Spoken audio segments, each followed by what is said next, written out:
You're listening to Heritage Radio Network.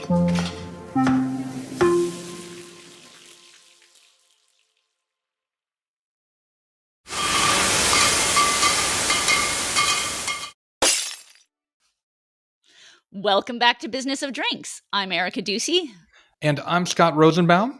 And today we're doing something a little different, a little bit off-brand. We're not doing an interview. We've teamed up instead with the host of Liquid Assets, Rabobank's Beverage podcast, for what we're calling the Beverage Alcohol Debate Club. If you're not already familiar with Liquid Assets, this is one of the best data-driven podcasts out there.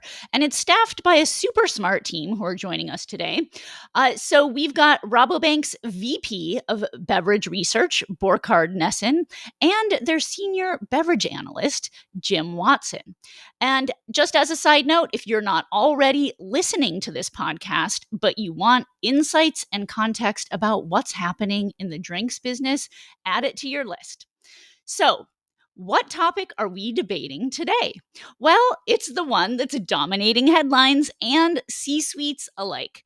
What's wrong with the alcohol industry? That is right. We went big.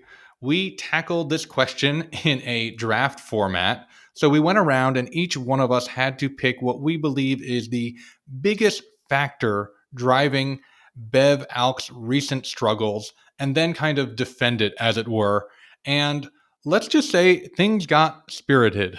The conversation took us everywhere, from the rise of THC drinks to post-pandemic loneliness, from economic pressure to consolidation in the distribution tier.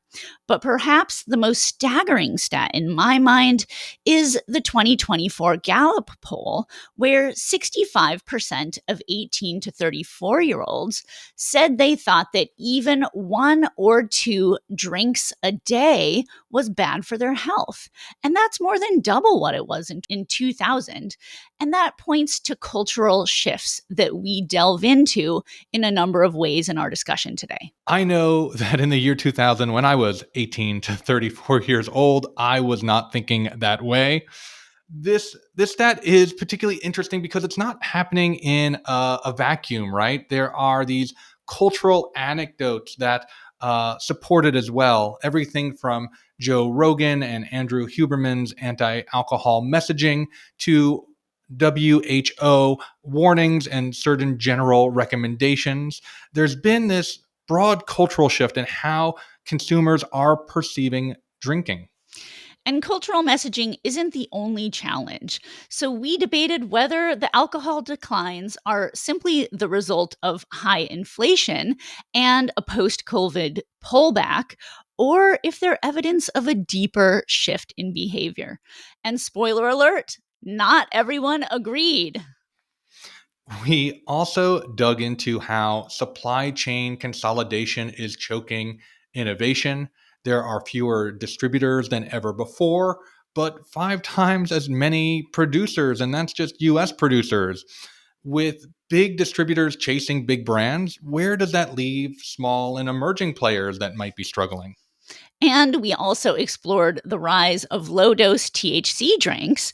These products are being marketed as buzz without the booze, and many are flying off shelves. One brand, Breeze, hit $28 million in revenue and 8 million cans in just 2 years. We also discussed changing demographics, the fight for attention with more entertainment options competing for our eyes and ears, and we look at a society that's become more comfortable with not drinking alcohol at all. You're going to start to see why this debate was really kind of necessary. Yes, this one is a pretty compelling conversation for truly anyone in the beverage space. So, whether you're leading a legacy brand or building something new, you really do need to understand what's going on and how to adapt. Here it is, the inaugural Bev-Alc Debate Club. Let's get into it. And now, a word from our sponsor. Is your drinks brand looking to start or expand import and distribution? Whether you're seeking to enter new markets or you're unhappy with a current distributor and desiring a better fit, you should know about Swig Partners. Founded by industry experts Eric Siegelbaum and Amy Troutmiller, Swig takes the guesswork and the legwork out of distribution strategy. Swig helps brands and distributors find the right fit for long-term relationships and sales success. US-based importers and distributors should reach out too. With Swig, they can explore new products for free. And brands, you can get $100 off by mentioning Business of Drinks. Find out more at swigpartners.com/business of drinks. That's swigpartners.com/business of drinks. Okay, whew. Righty. Scott, Erica, Jim, are you ready to get started? Let's do it. Yes. Our goal is to debate the question, what is driving the declines in alcohol sales? And to do that, we're going to use a draft format. And here's what that means. Wait, there's a decline in alcohol sales? I haven't heard about It's been this. all over the news, Jim. Each of us is taking turns picking what we believe is the most important driver of the alcohol industry's recent struggles, defend why our pick is important, and then the group will debate the merits of each choice. I've consulted a random number generator, and the order of today's draft will be Erica, Jim, Scott, and then me. So with that, let's dive in. Erica, you won the lottery and therefore have the first overall pick, and you better not waste it. There's a lot of pressure on the first pick because obviously this has to be like the defining feature of alcohol decline. So I'll do cultural shifts around perceptions of health. So, I think really of all the dangers that could possibly be associated with one's product, probably the worst is carcinogenic. But that's where the alcohol industry finds itself. The World Health Organization in 2023 said that there was no safe level of alcohol consumption and has recommended alcohol warning labels on drink bottles similar to cigarette packs, right? Ireland is planning to roll that out next year. And then in the US, the Surgeon General has now recommended that this, be put into place. Now, this is from the top down, really. And I know that we saw, not that much adherence in the early days of tobacco labeling. So where else is this cultural shift and this sort of influence happening, right? I think it's really happening across the board in everyday media, in the types of personalities that people are listening to. So, I look to someone like Joe Rogan, right? And you see that this is someone who has, 20 million subscribers, or Andrew Huberman has like 15 million subscribers. And both of them eschew alcohol. They say that that there is no safe amount of alcohol. Joe Rogan has publicly come out very strongly in support of cannabis. And, I think all of these sorts of things are contributing to a climate in which we see the 2024 Gallup poll that indicated that 65% of 18 to 34-year-olds in the U.S. said that they thought 1 or 2 drinks a day was bad for their health. And that was up from 30% in the year of 2000. So, today How confident are we that translates to somebody actually drinking less, as all of America drinks sodas and eats burgers and is heavier than the year before? Yeah, I would need the data to be able to say, if that is really making a difference. But I do think that we can't ignore that twice as many young people now think that having a daily drink is bad for you, compared to 2 decades ago. So that is the kind of, place in which I see alcohol starting to shift. In the data that I do have direct access to, a decade ago, alcoholic drinks ranked pretty highly in topics that younger people were talking about online. They've dropped down quite significantly in more recent years. So I do start to see some indicators that alcohol is becoming less culturally relevant or important to younger consumers than it used to be for people of the same age set. And that to me says that, we are facing a challenge here. And I think we also see data that, younger audiences are just not onboarding to alcohol like prior generations did. So those things all taken together, really indicate to me that I think we're starting to see a shift. This is a good pick.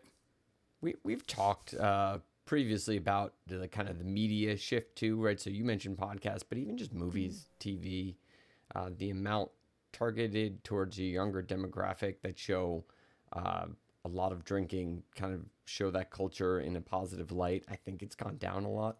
I think that does start to have an effect, right? If you grew up and you watched all your 80s movies and you were used to seeing like kind of like a party atmosphere in high school, let alone college, right now, really anything portraying high school and college doesn't show it quite the same way. I mean, it's not universal, but it makes a big difference, when you add it all together. Yeah, the cultural shift around health and alcohol, it doesn't help. I'm not sure yet how much it hurts. Long term, I believe it will have compounded effects over time, but I'm not sure if what we've seen is the result of these kind of sudden changes or something that maybe predates. I think we'll know in time, but I think for me it's just a little too early to say that some of these mandates from up on high with regard to alcohol and health. I know at least when I was younger, and this is purely anecdotal, I wasn't paying too much attention to what the Surgeon General was saying with regard to my life choices. Yeah, I think that's where the uncertainty is, right? I think there is a real gap between what you think is what you understand to be healthy and what your actual decision makings are. In that same Gallup poll you were referring to, yes, there's this big rise in how many people are saying that alcohol isn't good for you. But then there was a follow-up question, which was, quote, how much do you worry about the long-term effects of drinking on your health? And do you know how many people said not much, not at all? 85%. So basically all these people say, I know it's not good for me, but I don't care because I've already internalized a lot of those risks. I mean, 21-year-olds famously, right, feel invincible, and exactly. They're not beholden to what the experts say. I mean, the Rogan Huberman thing is more of a, direct speaking to them in a way that's not risk-based. Yeah, I think it's like we talked about this in an episode we just recorded on why are young men drinking less. But it was essentially like it matters when you have a role model and not like a rule enforcer telling you that something's good or bad. Definitely. And Joe Rogan and Andrew Huberman, both people that aren't my cup of tea, but are also exactly, I imagine, appealing to the heaviest drinking subset of the population, right? Like, and so there is a version of that where it's like we didn't previously have those voices kind of interrupting people's assumptions that alcohol is cool. The only other thing I would say about this one is I think I'm kind of on Scott's side that it's a longer term risk than I think it is in the short term, though there does seem to be this like massive media blitz around this, and the media tends to be reporting on this constantly. And the way I try and help people kind of understand the nuance here is I say, are you aware that the FDA or the World Health Organization, some large governing body, has come out and said that processed red meat is carcinogenic, right? And they go, and everyone I've asked that question says, yes, I did know that. And I go, okay, in your personal experience, have it changed at all how much red meat and processed red meat you eat? And they go, no. And so I think there's a need for us, because we're immersed in the industry in this narrative, to remember that consumers just don't care as much as we do, and therefore just aren't going to, they're just going to add it to the bucket of like little tiny risks that I have to not think about all day, or else I will collapse with anxiety. Fair enough. Although I do think, I think one of the most interesting things I saw come out of the 2024 election was so many political pundits talking about the Joe Rogan effect on the election. So if Joe Rogan has the ability and the power to sway a U.S. election, I surely do think he has the ability to change behavior among some demographics around their alcohol consumption. I don't know. The left is funding a whole new find the Joe Rogan of the left initiative. So Are I they think really? It's all going to even out soon. Oh, yeah, because he's definitely going to advocate for alcohol over marijuana. I mean, come on, Jim. He's of the left. I think that is an important connective tissue here because we are seeing differential effects of boys versus women, that boys are drinking less, but women are drinking about the same. Why would there be a differential effect on health that's kind of driving the declines, which are driven by men? It would be that, men are getting a new message, and they drink twice as much as women do. All right. Is there anyone else have anything on pick number 1? If not, we will move on to the second overall pick of the draft, and that goes to Jim. Jim, what's driving the declines in alcohol? All right.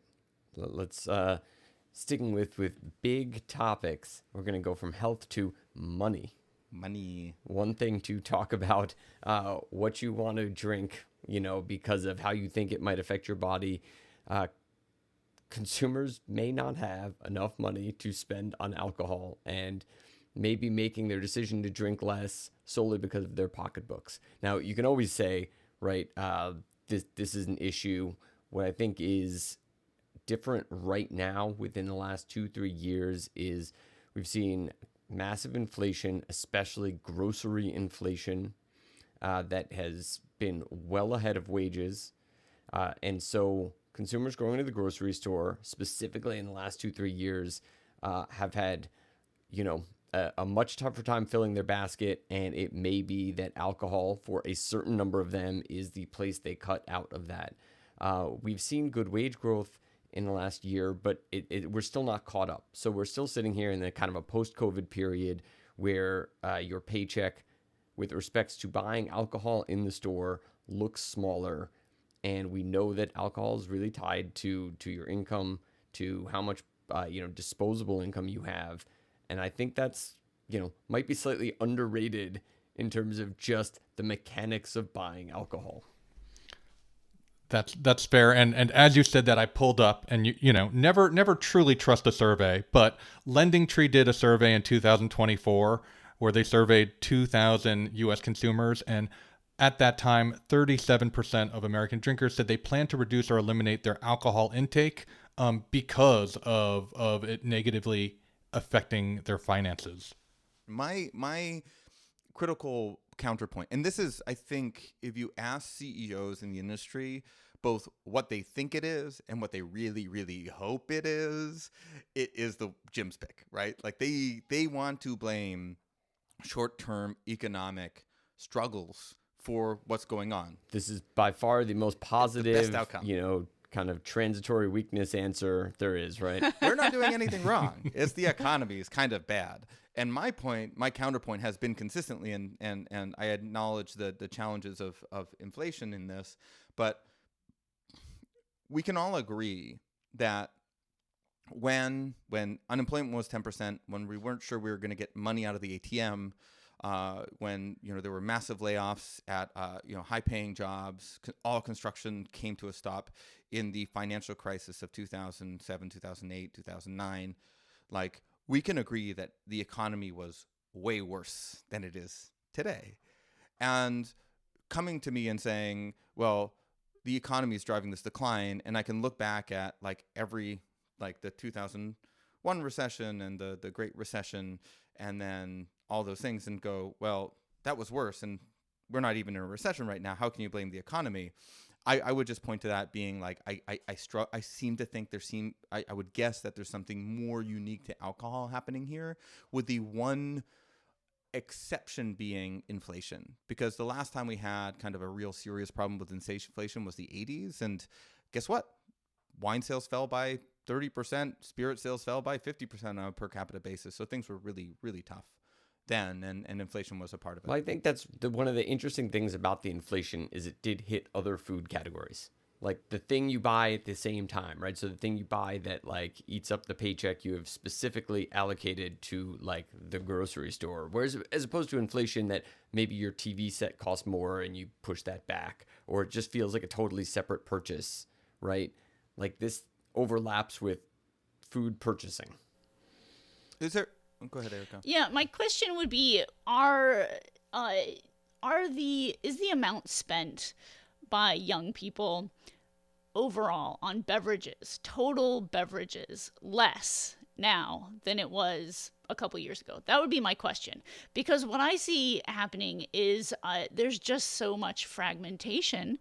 And there's, you go to Whole Foods, you see the shelf at Whole Foods, and like the alcohol section is getting smaller. The functional beverages, the non-alcoholic beverages, those are all getting bitter. You got entire refrigerator cases dedicated to these like adaptogen, gut health sodas and things like that.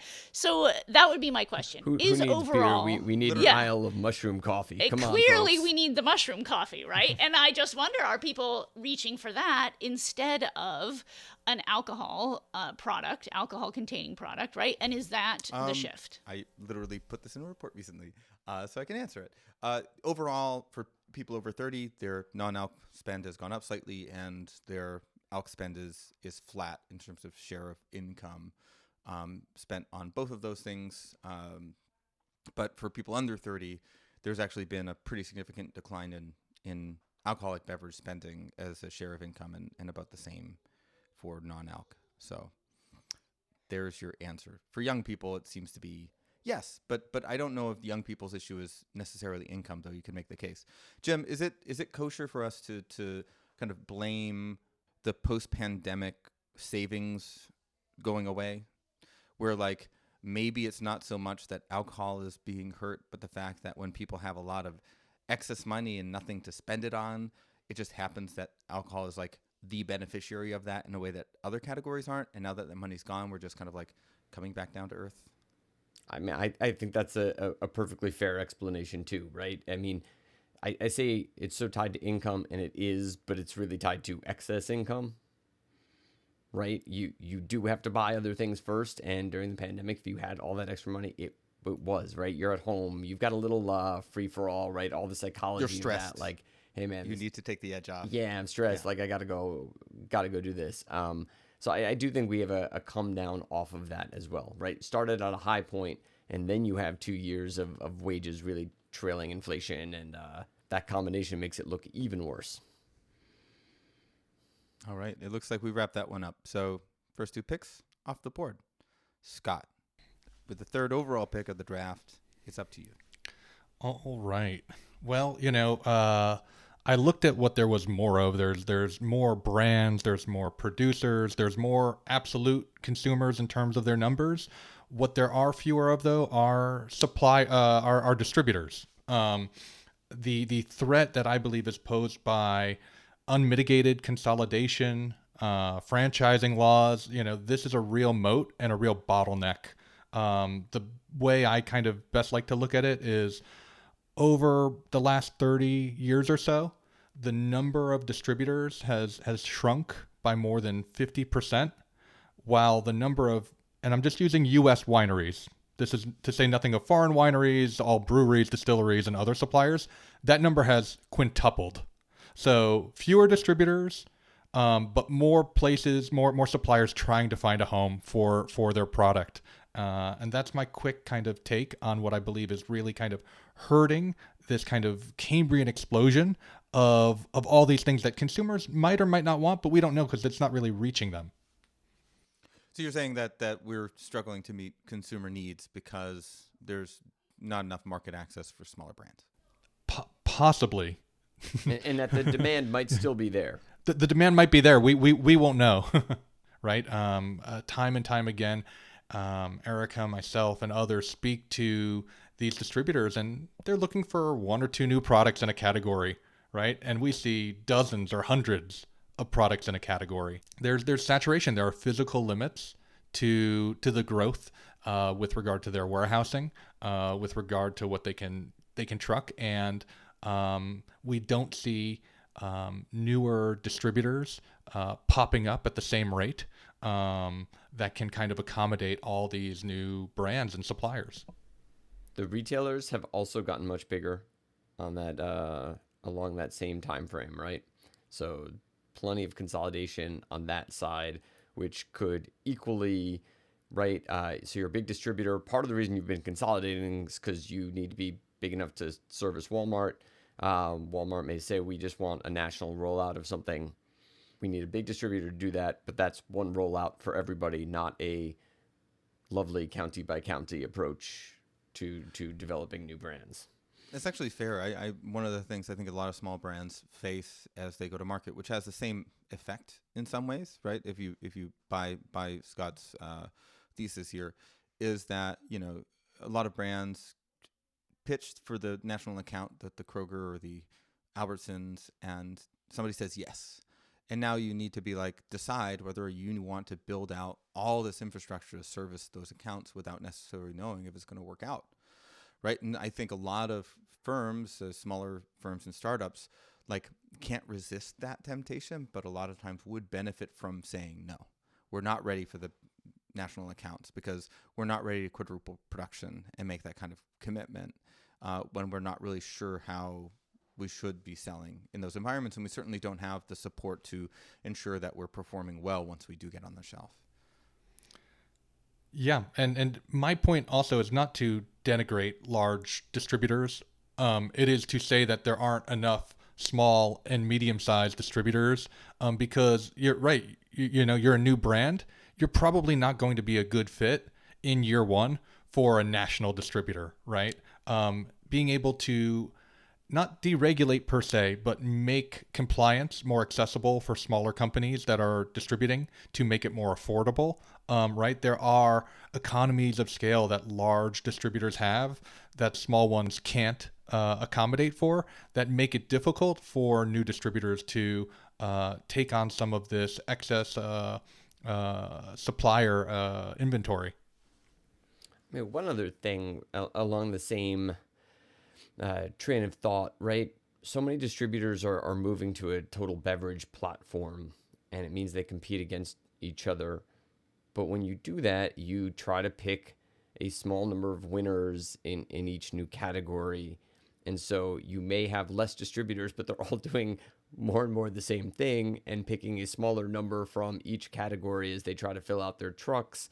And that would take SKUs down further. I mean, what's interesting is I don't know what the last time I looked at SKU count, this is probably old, but it's kind of one of those things. Every company is like, we're going to reduce our SKUs and be efficient. And then somebody posts a SKU count and you're like, yeah, none of you did it again. I don't know if it is finally going down, but I mean, it's from the distributor tier. What they talk about is focus and finding a couple winners and going with it, not building out a big new arsenal. I guess the most compelling counterpoint to this is, have you been into a store recently? Is there not enough wine? Are there not enough scotches? Are there not enough bourbons? Are there not enough RTDs? It's hard for me to imagine that there's this one person who's out there being like, well, I just can't drink anything because I don't want the pineapple flavored tequila spritzer.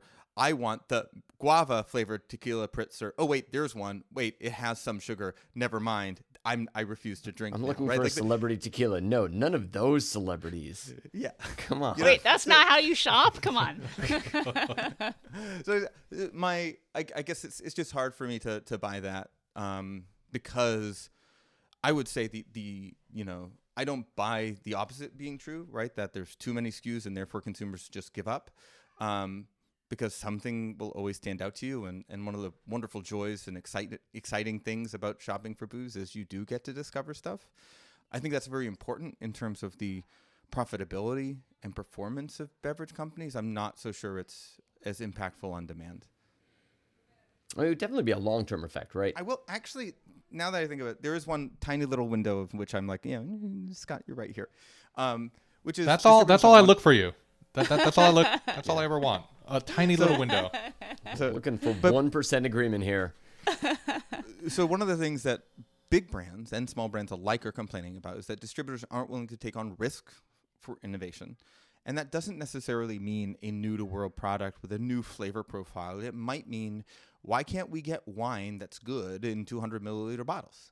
Why can't we get a boxed wine that's higher end but in a smaller format? There are all these things that just, brands and companies would love to bring to market, even as brand extensions that aren't happening because no one's willing to take the risk. And that is not just because that's including the brand owners themselves, but it's particularly acute with distributors who just don't want to have to pitch their national account something they're not sure is going to be successful. And because of their struggles financially at the moment, which are not exaggerated, they are real, they're just saying no. I'll take it. But I mean, that innovation, you just don't know which one it's going to be, of course, and it can spur a lot. I mean, we've had plenty of innovation in ready-to-drink spirits, but, other than that, it doesn't feel like quite as much in some of the other categories.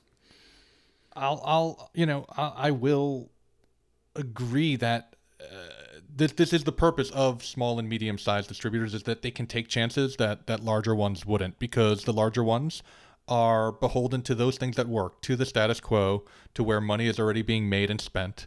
A frequent retort that a colleague shared with me once is that salespeople like to sell what is already selling. And that tends to mean that folks are going to see more of the same. Change is only going to come when you introduce kind of new actors into the scenario. And that's why I think the small and medium-sized ones are important. They also act as feeders for the large ones when brands do take on and that innovation does kind of click. All right, I like it. It wasn't on my list.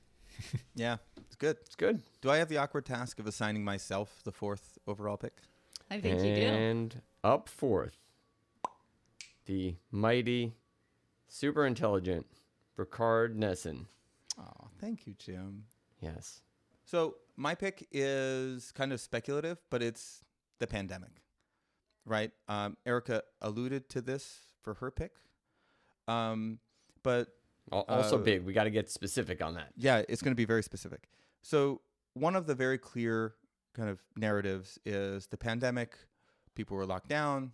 They didn't have anywhere to go. They didn't spend on services, and they had a lot of extra money sitting around, mostly because they weren't spending it on other stuff. But for lower income people, it meant they were actually getting checks in the mail and didn't have to pay college tuition because of that freeze, their college debt.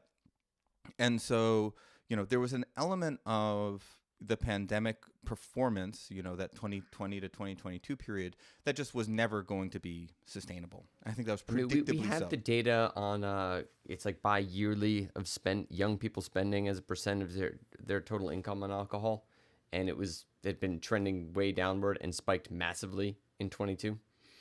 Yeah. So there was things, it was a unique period. And we're kind of coming off of that, and we have a hangover, and you should never have expected that to be sustainable.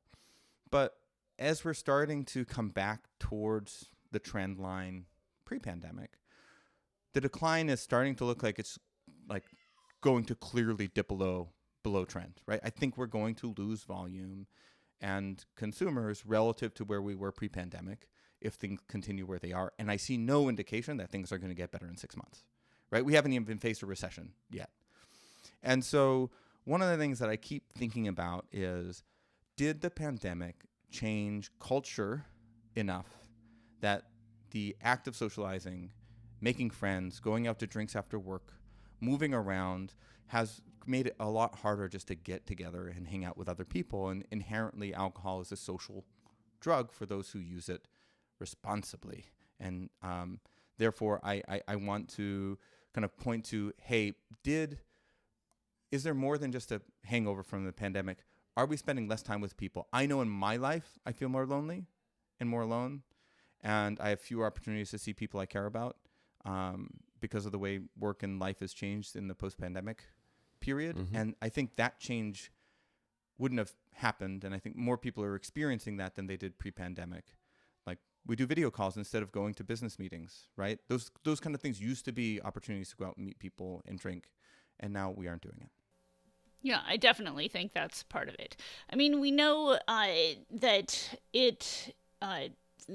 there's so much cell phone usage among younger people, and I think that when you look at the number of people who are not just using cell phones but all sorts of digital platforms, video gaming has gone way up. People are FaceTiming instead of getting together IRL. These things all, I think, are having a material impact. Like, I would definitely agree that cultural related shifts associated with the use of digital platforms, which grew as a result of the pandemic, have had that effect. I mean, I see that, my oldest kid is too young to drink, but, instead of getting out and going to parties in those teenage years as I used to do, now I can see where she is. I can see where she is. She's not at a party, out Nor would at... she want to go because you know where she is. Yeah, exactly. Right? Or, she's not hanging out like somewhere in Brooklyn at a party, because I can see that she's at her friend's house, on the Lower East Side or whatever. So I think it's, there's so much... you can see that she strategically left her phone in the lobby of her friend's house. Yes, that is true. Although when I keep texting and saying, where are you, and no one texts back. The funny thing, this being like almost a parental hope at this point. Like, did you sneak? Okay, good. Actually, there sort of is. But I do think that, like these kind of social media behaviors, the surveillance culture, all of these things have risen concurrently. Like it's happening through and around and about the pandemic. So I'd say that you can't even pull them apart, because they're so intertwined at this point. And those are kind of two slightly separate from what I was saying around the pandemic causing a behavioral change. And I think that trend was happening pre-pandemic as well. But I think it's absolutely spot on. I think the industry's greatest competitor is loneliness, right? I think that is the thing that is the connective tissue between so many of the problems I think that the industry is facing. I mean, you mentioned this, but I'll kind of say, right, the best version of alcohol is that it provides like great social moments, right, and brings you together in a way that like maybe you weren't all gonna bond without drinking. I don't think this was what you were getting at specifically with regard to the pandemic, but I want to build and say that in addition to the behavioral change, there's the demographic change. I'm just looking it up now. And, the excess mortality of the pandemic is not to be taken lightly. More than 1.5 million Americans died in 2022 and 2023 in excess than would have normally passed away. And 1 out of every 2 of those deaths were people younger than 65 years old. And a good portion of those would have been folks consuming alcohol. Talking about alcohol consumption, if we're losing older folks, it actually does really matter too. Yeah, but then the question is, how many people didn't die in car accidents because they weren't driving around, or like but then there's the excess deaths related to people not getting health care. It's like a very complicated issue for me, anyways. But it's certainly good to recognize that the one effect of the pandemic was people died, and those people more often than not, associated with things like cigarette use and other comorbidities that probably also over-index towards alcohol. It would be interesting because, like, we still have people getting COVID and, missing more work, having health issues. We really don't talk about it anymore. I don't know if there is more sickness floating around, but sometimes it feels that way. Certainly with kids every winter, it's just a nonstop barrage of everybody being sick. But would it totally surprise me if in 5-10 years we look back and said, like, wait a second, everyone was actually like fairly more sick, the last decade, and could that take 3-4% out of alcohol consumption if you're not feeling well for an extra week a year? Like, well, and also that you don't want to expose yourself to the germs of others. Yep. Or expose your germs to others, right? Like, I think there's a real cultural shift of protecting other people. Totally. Yeah. I think in the winter, we used to have like dinner parties all the time, and now essentially everyone will be on a text chain saying like, so and so has the sniffles, we're out, or like, we have a little bit of sniffles, do you mind if we come? And we're like, no, don't come. So it goes both ways, but I do think that actually does have an impact on, whether people are getting together, especially in the colder months when viruses are more common.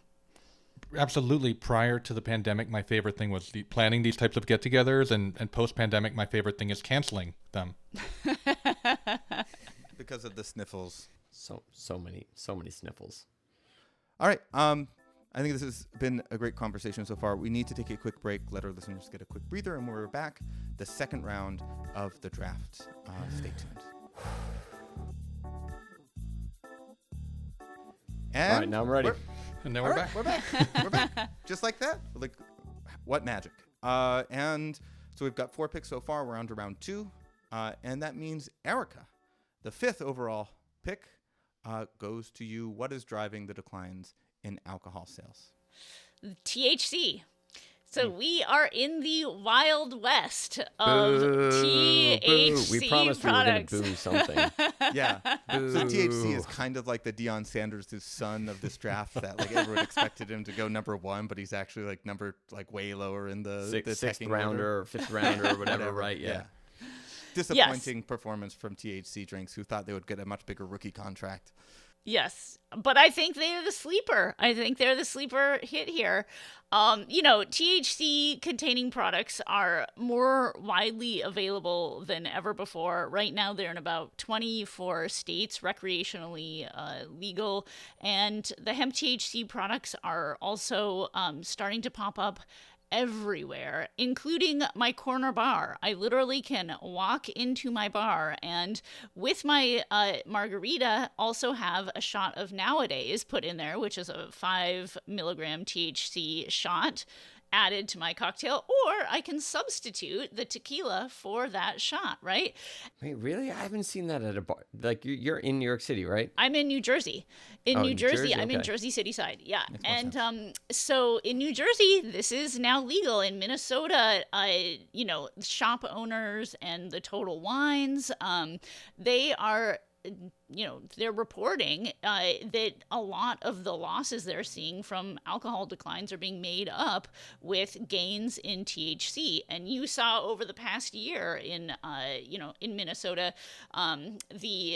essentially they started out with a hemp THC RTDs, these like end caps, right? Then it would go to shelves. Now it's entire sections. It just keeps growing and growing. So I really think that, it's somewhat related to health in that these products are heavily marketed as better for you than alcohol. They're advertised as buzz without the booze, giving you the buzz without a hangover. So on Bloomberg Intelligence, I saw a chart shared out showing that 74% of the respondents to their survey who were aged 18 to 24, they self-reported using cannabis in lieu of alcohol at least once a week. And then 65% of those 25 to 74%, yes, of their people. 74% of 18 to 24-year-old? Yes. Or 74% of people who smoke marijuana? No, 74% of people. So anyway, I think the overall report, as I saw it summarized, was saying that the market is being driven by these 2 fast emerging trends, which are 1, rising substitution of marijuana for alcohol, and also related, a growing preference among cannabis users to drink it rather than smoke it. Scott and I have interviewed a lot of THC entrepreneurs, the drinks entrepreneurs on the podcast. Companies like Breeze they're building tremendous DTC audiences. This is a company Breeze that does these RTDs. They scaled in 24 months to 8 million cans and $28 million in revenue, mostly via DTC. Meanwhile, my liquor store a couple blocks from here, they're telling me that they're kind of shot substitutes like Pomos and the Nowadays I mentioned, that those ones that are used in cocktails instead of alcohol, those are flying off the shelves, as well as these canned products like Can and Wink. All of these are doing north of $20 million in sales a year, right? And these are companies that have just been around for a couple of years. There's to do more sports analogies. There's a category invented. It was more baseball. It was the post-hype prospect. So a prospect that came in, everybody thought they were going to be super amazing. Couple of years of minor league ball, really didn't do that much. All of a sudden, their 5th year, they start to figure it out, and everybody's like, "Oh, that's right. He like that. That was like a number 1 overall pick for a reason." And We went through that, right? That, we got all the questions about cannabis 5 years ago. After 2 years, looked at all the data, said not making any difference. And the questions and the data have picked up, I think, a lot in the last 12 months. Yeah. You Erica, said you think the industry is sleeping on this. I think exactly the opposite. I just did a report on Gen Z and, trying to identify why they're drinking less relative to previous generations. And literally the only thing people ask me about is cannabis. That's the only, seriously, I ask, what do you want to learn more about? And they go, cannabis. I think it's actually a really big deal. Literally every conversation I've had on the back of that. So I think you're tapping into something that is really quite universal.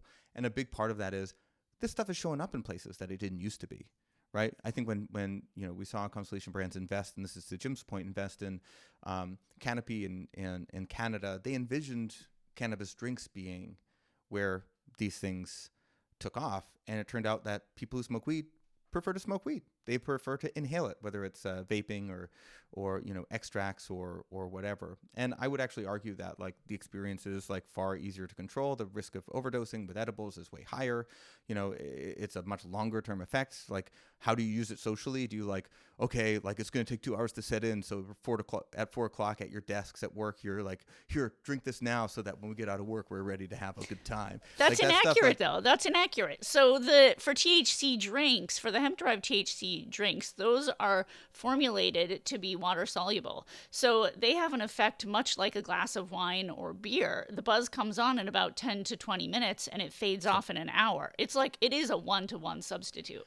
So what I mean is that wasn't happening then, and it appears that it's happening now. I spend a lot of energy in my world contradicting the concerns about cannabis because, one, the actual academic research shows that for young people anyways, there's not that they're both substitutes and complements depending on the person, and they kind of cancel each other out for the most part. The other is, you said that study that showed 75% of young people are saying they're substituting alcohol for marijuana at least once a week. And if you look at the National Survey of Drug Use and Health, which is a much more robust survey of drug use and young people, I think something like 15% of the U.S. population smokes marijuana at least once a month, right? And for young people, it's closer to 25%, and that's gone up a lot. But actually, since the pandemic, some of the younger demographic groups have actually seemed to seen marijuana consumption plateau or even fall a little bit. And so my challenge is that, something like 65 or 70% of young people, will drink alcohol once a month, right? How much? Maybe less than they used to. But only, 25% of them are using marijuana at least once a month, right? And so there's this gap between this change happening in marijuana, but it's not nearly large enough to explain the change we're seeing in alcohol. I think it's also important to understand what's driving that. Are people actively choosing marijuana over alcohol, or are they just alone? And is marijuana just a drug that is way better suited to being alone, not just because it's socially acceptable, but because marijuana gives you social anxiety. That is the thing that most people dislike most about marijuana. And if you're in a world where you're alone more, marijuana is the drug for you. Whereas if you're drinking alcohol and you're by yourself, you're not having a good time most of the time. Well, but I think that's subjective. I mean, I think a lot of people use marijuana to feel more creative, whereas alcohol is a sedative. Right. So I think that's maybe your subjective, experience there are of the statistics showing that a larger share of marijuana users use marijuana by themselves, whereas alcohol is inherently a social drug. And I'm saying that there's a lifestyle change in society that means people are alone more. And therefore, there's a drug that's more suitable for using alone. You're being creative by yourself, you're drawing or you're writing or whatever you're using weed for. Chances are, I think a lot of people, the reason they don't use marijuana is because the social anxiety component. That's why I don't use it.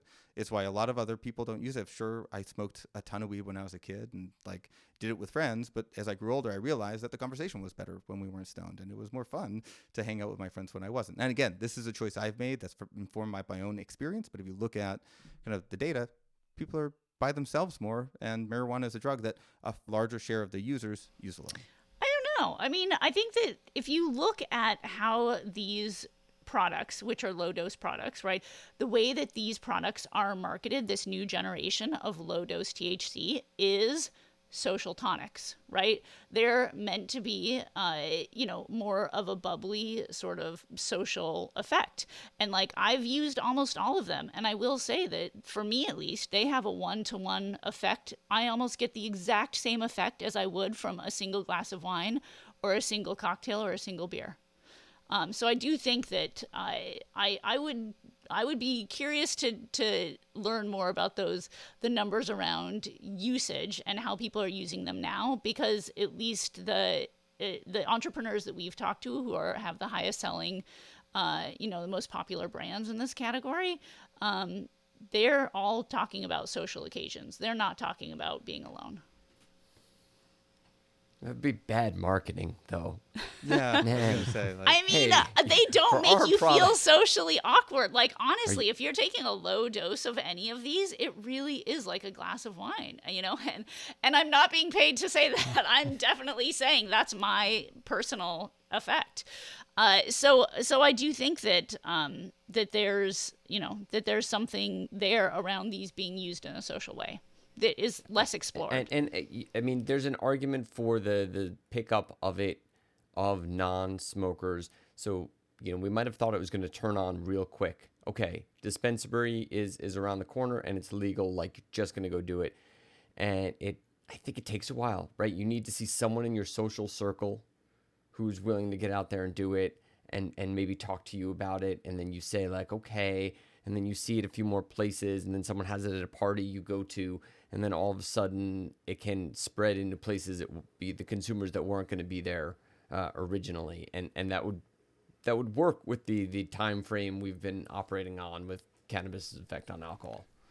And that adoption rate, Jim, that you mentioned is super important, because a person that might not go to a dispensary might very well be comfortable purchasing a product that is in a can at a store where they buy beverages, right? It could be a very different, yeah. All right, that was a good one. There was more debate there than I was expecting, and I appreciate, Erica, like, the contradiction there. I think there is an important use of you using them and saying, hey, well, actually, this is not translating to these new age beverages, because I think it's very relevant. So pick number 6, I guess. Goes to you, Jim. I mean, all of our picks now are related to every other pick. But yeah. I'm going to say other things are lighting up the pleasure parts of our brain, right? And so let's go with gambling to start, right? So here we have this explosion of thing, and it hits young men more than everybody else, but it's growing massively. Marijuana could be part of that. Doom scrolling on social media could be part of that. And I don't mean it in the losing occasions way. I just mean we're all like trying to get a hit of something somewhere, and we have lots of ways to get them. And in a way that maybe you had to go to the bar at the end of the day to get that and go out with your coworkers. Now you place a couple bets, and then you go home and, you scroll Instagram for an hour and you've done it. And I mean, and that would be a very tough one for the alcohol industry to compete with, but I think we are getting that, right? We have this device in our hand, the phone, that is absolutely, perfectly efficiently designed to give us all those hits all day long. I love this. And Jim, I see it in other places, particularly in youth culture. I'm sorry, what did you say? What did you say? I saw something pop up on my phone. If you could just start again, I love it though. Like in other areas of youth culture, you see beauty, teens and younger folks flocking to Sephora, which coincidentally, I've had too many trips to Sephora in the last year. There were no what I saw in my future. 30 years ago, there was no equivalent, and it's no coincidence that this is also owned by LVMH. For younger folks, you have gaming, right? They might not be gambling, but they're doing Roblox, they're doing Fortnite. I sound so old, but this is all to say that in this attention economy, whether we socialize or not, there are so many forces that are tugging, at us and our pocketbooks and wallets that weren't before. Yeah, I mean, I really think like beer, alcohol had certainly nowhere near a monopoly, but like just kind of owned some reasons to do this that like really do go away. I mean, it's Bourcard's loneliness. This all gets into it. Everything I'm talking about is generally stuff you do by yourself. But yeah, it's hard if you just. Oh, I mean, you also lost all the money if you gambled, but Literally, even besides that, even if lose you lots of money, yeah, even if you came out flat, right? Like you just spent a good amount of your time and got a little high from it. You might be good for the night. Let me ask you all this: when was the last time any of us have ever been bored? Like that used to be a constant state in my youth, and I turned to, alcohol and social occasions to kill the boredom. And it's been a decade since I've been bored. Yeah. Please do not audit my screen time reports. Just asking you that favor. But yes, I mean, now the moment you might be bored, you go look at something else. Yeah. I would just draw the distinction between boredom and unstimulated, because I don't think they're the same necessarily. I can be very bored and very stimulated at the same time. But I think that's a good pick, Jim. And that means we're on to pick number 7, the penultimate draft pick. Or is there? I think there's a couple real good steals out there, like just the draft, the pick of the draft, still on the table. So Scott, I had one that I left for you because I know you like it, Bourcard. I don't know. I don't even know if that'll be yours, but I'm gonna get you guys pick which one I choose, depending on what Scott says. All right. But Scott, I'm gonna go actually with the political volatility around tariffs. And here I will say that whether there are tariffs or whether there are no tariffs, the mere threat of tariffs means that distributors' focus is on planning for unknown circumstances, and the eye is kind of taken off the ball when it comes to sales, right? You are juggling, pushing this item versus that item. You are making sure that your supply chain is shored up. You are maybe stocking up on something that you don't necessarily need to stock up on if the tariffs aren't passed. And it puts a lot of pressure, unnecessary pressure, on these distributors. And furthermore, I don't believe, please write to Bourcard if you find an economist that believes that these tariffs aren't putting pressure on consumers that end up paying the price, and not the distributors and not the suppliers in the end. Yes. So I think the tariffs, for me, they make the effect through lack of consumer confidence, right? Because I don't know that we've seen it as much immediately yet, right? We're like, you could go to the store and if you don't watch the news, not know that much, but you probably, like, you've heard about it. You know something's coming. Consumer confidence, I think it actually rose last month, but that was after many, many declines and hitting long-time lows. That's bad. If you think the future is going to be bad, you are absolutely going to spend a bit less on alcohol, or at least some of you are. I think that's probably the way I'd see this as affecting as well, is just a general sense of pessimism and worry about the world, and that translating to you putting that money in your pocket or your savings account, if you have any savings, in case you lose your job or further, right? So if you're a distributor, you are a supplier, you're faced with business uncertainty. When we talk to the companies, making direct moves around tariffs is hard because you just don't know where they're going to be. It does mean one of the levers that would commonly be pulled is marketing, investment, innovation, right? So you're going to say like, hey, we don't know what's coming down the pipe. We don't know, how our bottom line is going to be affected. Like we can pull back on a couple things that'll control. It's what's in our control, right? So then you also have an environment there where the companies are, and we've talked about this in other ways, but this itself would lead to less risk taking, maybe less excitement at the point of sale. And the things people want costing more. Yeah. All right. Is that down to our last pick? You're up. Anything? So I'm going to let you guys choose which one we talk about, because I have two options that I think are valid, picks to go here. One is just like basic demographic trends that old people are dying more and young people aren't drinking That's as the one I much was and- leaving for you. Yeah, and that's a trend that was happening before the pandemic, but we've seen this, tailwind turn into a headwind over the last 5 years. So I think that's a major concern. The other thing I could talk about is the shift in acceptable behavior for boys and why young men and men in general need to stay in control of themselves to not get fired when they've had too much to drink. Which of those two would you guys like to talk about? I'd say demographics. You say demographics? Okay. Demographics as well, yeah. I kind of just talked about both, but essentially I'll just repeat what I said. Yeah, why are we even choosing? You're just going to finish one and start on the other. No, And that's fine. Do that. You've got the last pick. You had the toughest draft slot of anybody. Yeah. We'll True. give you a bonus pick. I don't need a bonus pick. I've already kind of had my pick, so I think both are important. But I think this could have gone number one overall as a pick, which is just that the demographics of the high income countries is deeply unfavorable in every aspect of society. The Social Security Administration is running out of money. Healthcare costs a lot when you're basically doing a lot of like 6 months of end of life care and massive amounts of interventions constantly because people are getting older and they're dying. And the giant generation of the boomers drank a lot more alcohol than previous or subsequent generations did at the age they're at.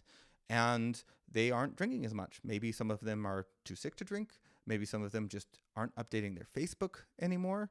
And that is just means that we're losing this large demographic group that drink a lot, and they're not being replaced by people who drink as much as they did. And I think that's a really important thing. And I think there's also some I think the way you've always phrased it is that we do not have enough white men in this country who drink the most. And I know that's a passionate point for you.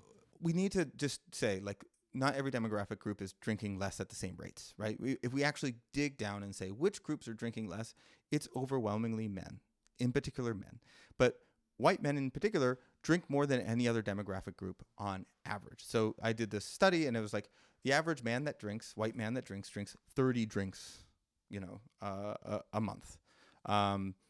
The average Latina that drinks 7 drinks a month or something like that, 6 drinks a month. And so it's just as the share of white men in the population declines, as the share of, which is declining, among young people versus older people, there are a lot more older white men than young white men as a share of the population. It just means like we're losing this really important, consumer group to time. And, that's a big part of it. Yeah. I mean, the math checks out on this one, right? And I think it's pretty straightforward that if the groups that are growing demographically are less drinkers, but that unless and the challenge we raise, I think, to the corporations is like, okay, you have to go meet them and change some societal views on this, but that of course is a real big ask.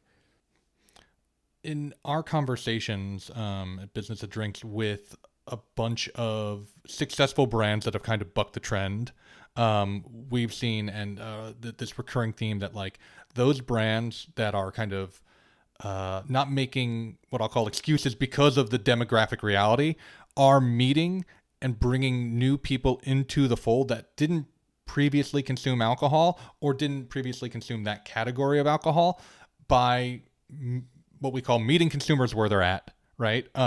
Which is not the traditional places that these brands have marketed themselves. It might be physical in-person events that are lesser known, be it, I don't know, a NASCAR event or a particular music festival where maybe previously beer was consumed, but now a cannabis RTD is consumed, or a particular wine is consumed, or a sponsorship of an event that might otherwise have been ignored by the kind of status quo and legacy brands.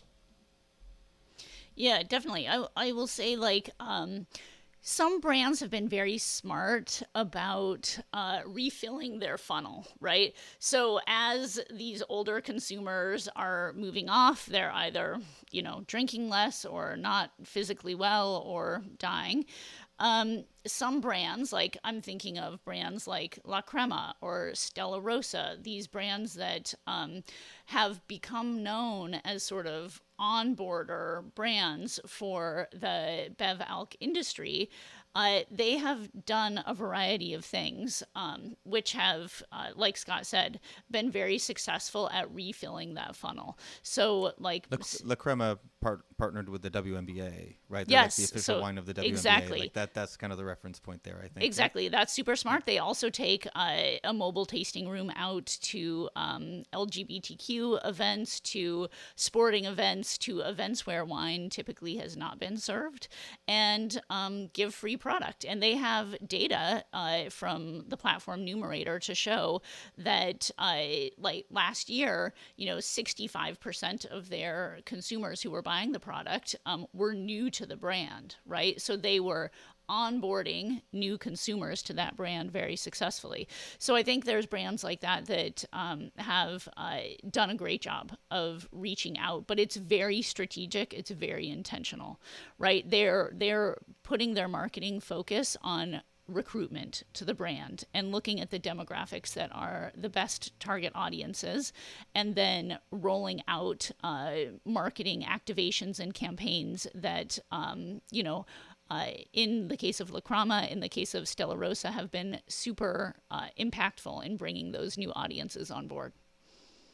You don't have to steal a share of the pie if the pie you're selling to is growing, right? That's kind of another way to think about it. Exactly.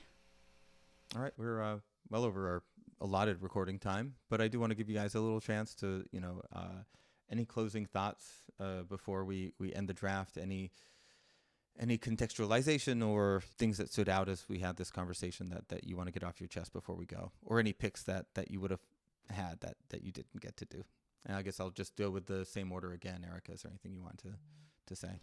In closing, I'll just say that it's all of the above. I think that my perspective is that all of these things are contributing to an negative impact on the Bev-Alc industry, and how it responds. Really, it comes down, I think, to a brand level, right? Like we were just saying, some brands have been more successful on onboarding new audiences to their products, and then others have not really focused on that recruitment effort. So I think there's opportunities for brands out there in the Bev-Alc space to continue to grow. They just need to be more strategic in how they're doing it and have a very specific recruitment strategy in place. And I think on my side, I want to say that, one of the things way down on my list was that it's just getting easier to go out and not drink. Societal expectations change, and it does mean that there's a potential magnifying effect as more people move away.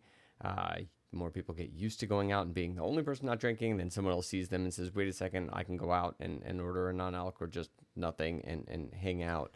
The world is kinder to non-drinkers than it used to be. Yes, I mean, I think there's still massive pressure, but you see it changing. I see it when I go out. The world is kind of announcing, no, we'll accept everybody out. Please come to the bar one way or another. I think none of these issues, none of these concerns are going away, right? Whether we're talking about cannabis, right? It's not suddenly going to be banned. If anything, we can expect to see more of it. Sephora isn't going away. Tariffs might go away, but the threat of tariffs are perpetual. But in each of these, there's the recognition that where there is a challenge, there is an opportunity, so long as Erica said, you are considered and strategic about approaching it, right? Putting your head in the sand is the only non-solution to any of these things. So recognize that these are the challenges and approach as such. And you might swing and miss, but swinging is necessary if you're going to connect with the ball at all. Maybe we'll have to do another podcast where we bring up some positive stuff so people don't cry themselves to sleep in the industry. The brainstorm edition. Yeah. The brainstorm edition. Guys, is there anything good out there?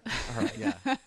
So I think this is great. I think we should do it again. And if anybody wants to recommend from our listenership a potential topic for the Bev-Alc Debate Club, you should. One of the things we said are like, what are the 10 most innovative brands of the last 25 years? We could do that ranking, that draft. I think there's a lot of fertile ground to sow here. So Scott, Erica, thank you so much. I hope that you guys I hope our listeners check out your show, and I certainly hope yours listeners will check out Liquid Assets at some point as well. Yes, a lovely debate. The most exclusive debate club in the industry.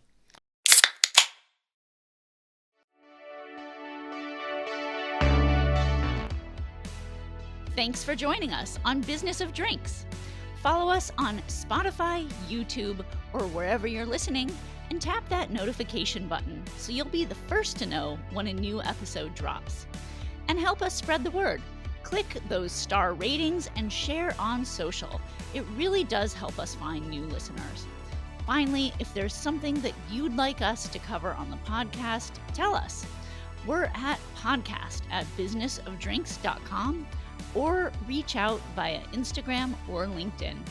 We want to hear from you, and we really do respond to messages. See you next time.